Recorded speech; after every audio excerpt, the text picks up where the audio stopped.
السلام عليكم ورحمة الله وبركاته. مسجد ذو الحليفة، أو يطلق عليه أيضا مسجد الشجرة، أو مسجد الميقات كما يعرفه الأغلب، أو أبيار علي، أو آبار علي. ميقات الإحرام، الإحرام، المحرم، كما يعرف أيضا باسم الحسن. كل هذه الأسماء أسماء لمسجد ذو الحليفة.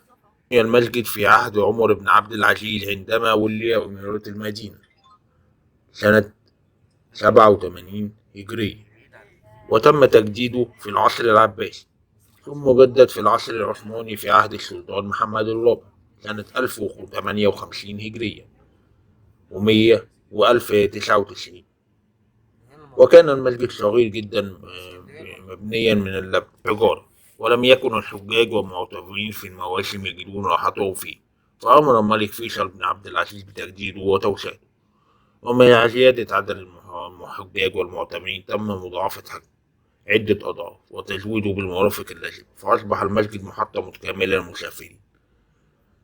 بني على شكل مربع مساحة 6000 متر مربع، ويتكون من مجموعتين من الأروقة تفصل بينهما ساحة واسعة مساحتها 1000 متر، وله أقواس تنتهي بقضباب طويلة يبلغ ارتفاعها على الأرض 16 متر، ويتسع المسجد ل5000 مصلي على الأقل. وللمسجد مأذنة مميزة على شكل سلم حلزوني ارتفاعها 62 متر، وتتصل بالمسجد مباني الإحرام والوضوء، كما بني من جهته الشرقية سوق لتأمين حاجات الحجاج، ونشأت في الجهة الغربية منه مواقف سيارات وحديقة نخل واسعة. طبعا سمي مسجد الشجرة لأن النبي صلى الله عليه وسلم عند خروجه إلى مكة للعمرة أو الحج كان ينزل تحت ظل شجرة في هذه الناحية يصلي، ثم يهل محرما يريد العمرة أو الحج.